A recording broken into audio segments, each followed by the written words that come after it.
Hello Sim Rally fans and welcome back to Rally Technical, and I'm back with another wheel settings video. This time it's for the Fanatec GT DD Pro 8Nm, and it's going to be another high production value video with me, the rally nerd, waving a cursor around the screen.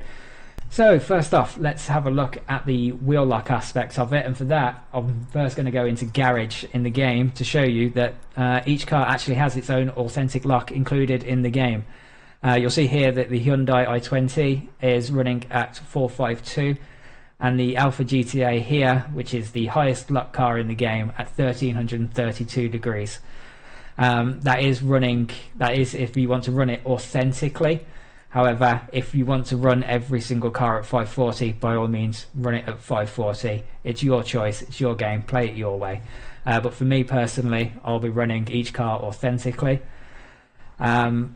That said, however, with the Fanatec wheel, you see here it's got 1332. Unfortunately, in Fanalab you can only adjust in 10-degree increments. So let's dive over to Fanalab. First off, I just want to show you I'm running the GT DD Pro 8Nm wheel with the BMW M3 GT2 V2 wheel, both of which are heavily battered. I'm still running the QR1 release system, but considering it was renowned for rattling, in this game and these wheel settings, the rattle on that was very, very minimal.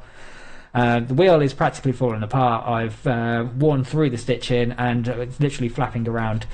So it is what it is, which is why it usually sits with its cover on, unused most days now, because it is heavily used.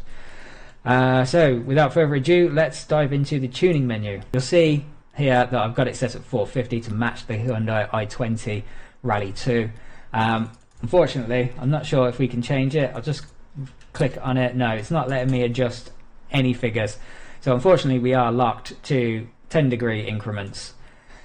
Now for the force feedback strength, I left it at 100. I've got the 8Nm wheel. I've paid for the boost kit. I want the whole 8Nm. And that also applies to the force feedback scale. Leave it on peak.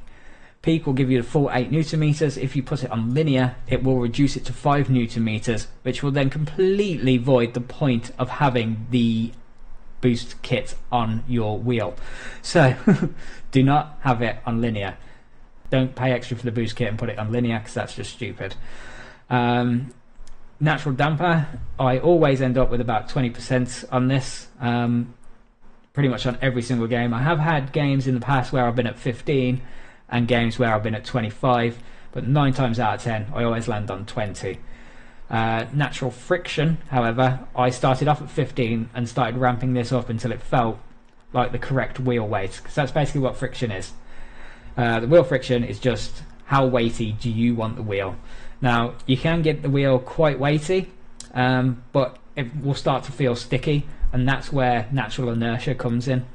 That will reduce the stickiness and just free that wheel up whilst maintaining the wheel weight that you desire. So with those two adjusted in combination of each other, really, I landed on 24% for friction and 13% for inertia. And that gave me a good overall feel, but you may want it a bit more weighty, you may want a little bit less weight on the wheel. But this is what I've landed on, but feel free to adjust it for yourselves. Then we're moving on to FFB interpolation filter. I do struggle with that word, I do apologise, hopefully I'm saying it correctly. With this I've gone through the scale of off to 4.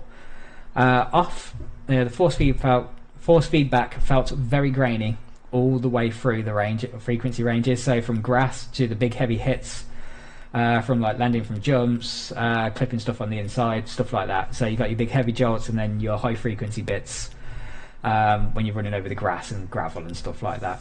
Off was very grainy. 1, pretty much 90% of the graininess was removed.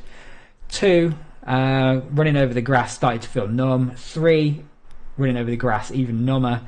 4, everything felt pretty smooth, however running over the grass and gravel and stuff like that just felt extremely numb. So what I've done is I've just cut my losses, had a fraction little bit of graininess and left it on 1. You may want to put it on 2, but I believe most of us are going to be opting for 1 or 2. The force feedback intensity, which is the next one, I've got this at 100. I've left it there. Well, I just wanted all the intensity, to be honest with you. It just felt a bit wrong to dial it down. So you may want to dial it down, it's up to you, but I wanted all the intensity, and by all means I got it. The game force effect strength, this was defaulted at 100, but honestly it did not feel like it was putting out 8 Newton meters. It just didn't feel like there was enough strength there.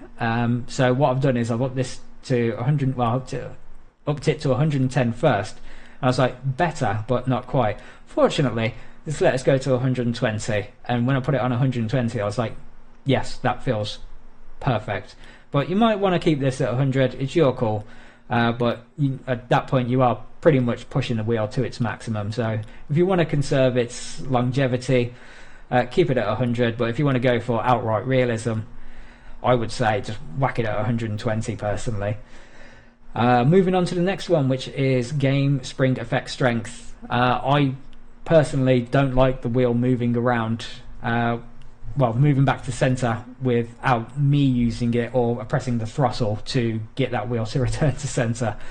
The spring effect always feels a bit unnatural for me. I know it helps with menus and stuff like that, but for me, I have it off. But if you want it on, by all means turn it on. I hadn't noticed, I did play around with it a bit, I didn't notice it had that much effect, but I didn't have it anywhere past 20% myself personally. But yeah, personally I would keep that off. But again, it's up to you. You can feel free to adjust the settings however you want. And then finally in the Fanalab settings is the game damper effect strength. Well, I just left this at 100% because whatever you set in game, it just makes it easier to have it at 100%. So if you put 20 in game like I have, which we're about to move on to, you will get 20% damping effect come out of it. So it just makes sense. Just keep it simple, unless you want to complicate your brain with math or just crack on playing the game. So I kept it simple and just cracked on with creating the settings. So that's everything in Fanalab. So in-game settings, go to input, force feedback. Again, I've moved to 100%. It was on 90, but that was for my Moser wheel settings. The Moser being 9 Newton meters, which is a little bit torqueier than this wheel. So it just made sense just to up it that 10%. And honestly, it felt great. I've had it at 105. I thought that was a bit over the top, and I've had it on 110, which I thought was really over the top. But again, you're playing the game, so you set it at whatever you want. I don't think any more than 110 and you're going into ludicrous territory. Just don't do it. Now we're moving on to minimum force. I've left this on 0 because the second I put it on 1, the dreaded QR rattle just came flooding back with a vengeance. Which is why I've opted to use the wheel friction and inertia in Fanalab to get the wheel weight out of it. Also, one thing I did notice by increasing this was the fact that all the fine details just seemed to disappear. The wheel got heavier, yes, but detail was lost. So I kept this at 0 to have so my ears could have a better life while setting up the wheel and basically get more detail out of it at the same breath. Damper, again, I left it at 20%. Like I said, with the Fanalab settings, I usually end up between 15 and 25%. Again, this game is no different. 9 times out of 10, I landed on 20% because 15% just felt like it was too wild, and 25% just felt like it was too heavy. Now you could go nitty gritty and dial it like 1% either way, but that's your choice. This 20% always feels perfect for me.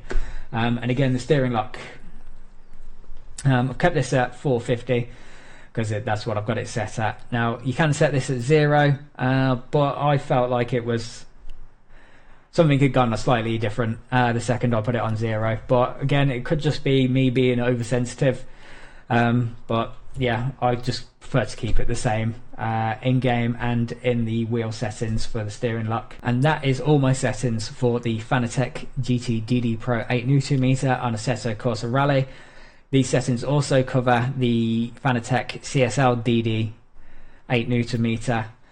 If you've got any questions about my descriptions of each setting, please drop them in the comments below. If you liked the wheel settings that I've shared for you and you found them really useful, or they're just a great starting point for your own wheel settings, please like the video, and if you've got an extra moment, subscribe. It will really help my channel grow. And that is everything in today's video. Thank you very much. Have a good night.